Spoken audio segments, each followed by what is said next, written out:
إن القبول بالأسلوب الذي يتخذ من البعدين الزمني والمكاني أساسا سيضاعف من قوة معنى التفسير. فالتاريخ في ميدان العلوم الاجتماعية يعني الحاضر، في حين أن الحاضر هو التاريخ. الفارق بينهما قلما يتعلق بالجوهر، وغالبا ما يكون شكليا. أخص بالذكر أنه من المستحيل إنشاء سوسيولوجيا ثمينة ومثلى دون اللجوء إلى مصطلح الفترة. كنت قد أدركت ذلك واتخذته أسلوبا أساسيا حتى دون أن أقرأ لفرناند بروديل. ينطبق الأمر عينه على المكان أيضا، حيث أعتبر المكان عنصرا لا غنى عنه في الأسلوب والمنهج، وتبسط مرافعة التطبيق الرصين لهذا المفهوم ولو بشكل غير محترف. كما بالمقدور استشفاف آثار المقاربة عينها في كافة تحليلاتي أيضا. والحال هذه، فلماذا يغفل أو يتهرب علميو أوروبا من بعدي الزمان والمكان رغم حساسيتهم الفائقة إزاء موضوع الأسلوب، في حين أن إنسانا قليل التجربة مثلي يتوخى الحساسية الكبرى في هذا المضمار؟ الإيضاح المعقول لذلك والدافع الحقيقي وراءه هو المفهوم القائل بمركزية أوروبا وكونيتها، كذلك عجزهم عن الخلاص بخصائصهم هذه من شرك الميتافيزيقية الصرفة، أو اعتقادهم بأنهم أسسوا مجتمعا ميتافيزيقيا كهذا، أو دورهم بالتحديد في ذلك. بيد أن إدراج التاريخ والمكان في السوسيولوجيا يساعد على إدراكنا كيف تجري وتندفع الحياة التي ستتحقق وكيف تخط مسارها، كما ويؤمن استيعابنا لما نكونه نحن في التاريخ والحاضر. فما دام التاريخ والحاضر قريبين جدا من بعضهما بعضا، وما دامت الأمكنة تتعاقب على غرار درجات السلم المتوالية والمتكاملة، فسنستطيع تفسير الإنسانية أيضا على أنها كل متكامل، وأنها بطبيعة الحال تعيش وحدتها الكلية وتكاملها، حتى من دون الأقوام والأديان والدول والأمم والتحالفات وهيئات الأمم المتحدة والأمميات. إذن فالمؤسسات الزاعمة بأنها تبحث عن الاتحاد وتسعى إليه، إنما هي ذاتها التي تطبق العكس تماما. إن مجتمع المدني تكوين غريب الأطوار، حيث يتميز بخاصية يكون الصحيح فيها نقيض كل ما يقوله. ولكي لا نتحير في أمرنا، يبدو أنه علينا قراءة مجتمع المدني بصورة مقلوبة دائما. لقد تطرقنا لهذا التمهيد بغرض لفت الأنظار غالبا إلى ضرورة كيفية تناول وتفسير التوسع الزمني والمكاني للمدنية. ألف، قضايا توسع المدنيات ذات الأصول السومرية والمصرية. ما ذكرناه بشأن المؤسساتية النيولوتية ينير لنا كيفية تكون نواة المدنية. فأين ستزرع الطعام السومري دون التفكير في هذه البذرة النواة؟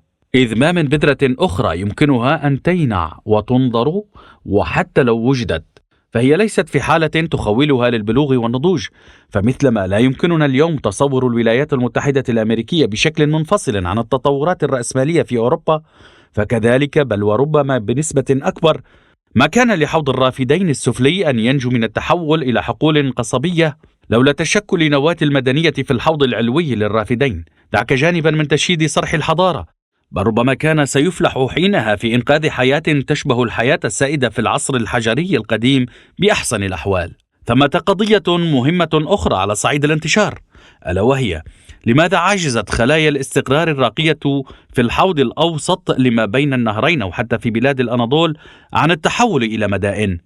إذا افترضنا أننا بذلك نسلط الضوء على أحداث ما قبل 5000 سنة، فسنجد أن تلك الساحات احتوت العديد من المناطق التي بلغت عتبة المدنية، والعديد من القرى الضخمة التي تكاد ترتقي إلى مستوى المدينة. لكن ولأسباب لا نعلمها يقينا نلاحظ أنها انهارت لاحقا دون أن تحقق قفزاتها المرتقبة إلى مستويات أعلى. وعلى سبيل المثال فمنطقة جطال هويوك والأراضي الواقعة بين إيران وتركمانستان هي كذلك. نحن على علم بضرورة وجود عدة شروط أساسية لنشوء المدينة، كما من المعلوم أن التعداد السكاني الضخم في منطقة ما مرتبط بضخامة فائض الإنتاج، وما يمكنه تأمين الإنتاج الفائض هو الري الصناعي للأراضي السهلية الرسوبية على مصبات الأنهار. والساحة الرسوبية الغرينية التي شكلها نهر النيل ونهرا دجلة والفرات على مقربة من البحر تؤكد صحة هذا الرأي. ومن حيث مرحلة البداية فإن زيادة تعداد المدن واستدامتها مرهونتان بهذا الظرف بقدر ارتهان ولادة المدينة به. الظرف الثاني الذي لا بد منه هو وجود المؤثرات الثقافية القادرة على توليد المدينة في مناطق الجوار، إذ لا يمكن للثقافة النيوليتية أن تنشأ في أي ساحة رسوبية، لأن شروط ولادة تلك الثقافة معدومة هناك، في حين أننا لا نعثر في الثقافة النيوليتية على الظروف المولدة للمدن الضخمة والمستدامة والمتكاثرة عدديا. بالتالي فإن التكامل وإتمام بعضهما بعضا شرط اضطراري بسبب تلك الظروف. كل الدلالات تشير إلى وجود سلسلة مدن متوسطة الحجم في الحوض الأوسط لما بين النهرين، حتى وإن لم تكن بالمستوى الذي هي عليه في الحوض السفلي قبل الخوض في ذلك. فإن حضارة مدينة أوروك التي أثبتت وجودها في أعوام 3500 قبل الميلاد قد بنت نظاما بحد ذاته، فأوروك تؤسس نظام المستوطنات وتقدم نموذجا من أجل المدن التي سيزداد تعدادها طرديا، وتلعب دورها لتنال شرف أولى مدنيات التاريخ. وما عبادة الآلهة إينانا وملحمة جلجامش سوى براهين على خلود أوروك. من المحتمل أنها انهارت في أعوام 3000 قبل الميلاد حصيلة المنافسة الموحدة للمدن الأكثر عطاء وتعدادا في شمالها.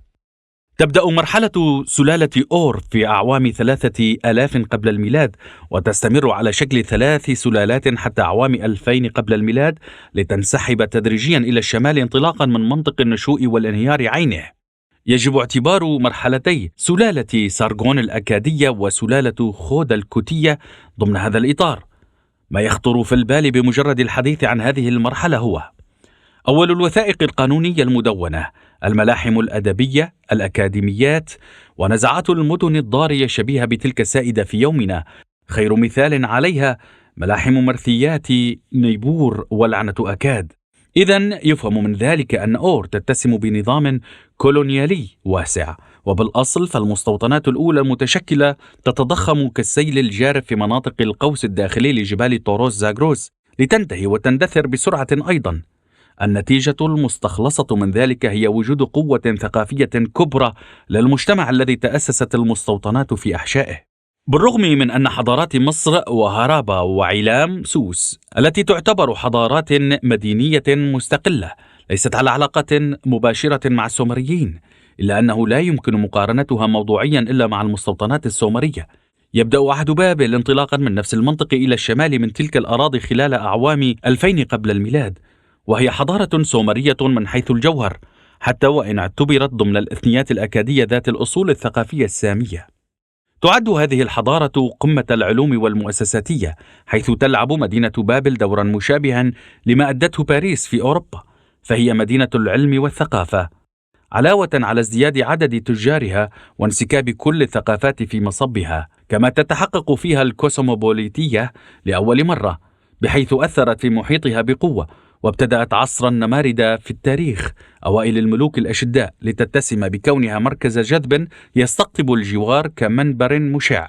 وقد مرت ب3 أطوار مهمة: طور الانطلاقة الزاهية فيما بين أعوام 2000 قبل الميلاد 1600 قبل الميلاد، ويعرف بعهد حمورابي الشهير، وطور فقدانها لاستقلالها بسبب سيادة تأثير الأقوام الهورية في الفترة ما بين 1600 قبل الميلاد و1300 قبل الميلاد. والطور الثالث هو طور خضوعها للنفوذ الأشوري واحتلال الميديين البارسيين في فترة ما بين 1300 قبل الميلاد و550 قبل الميلاد.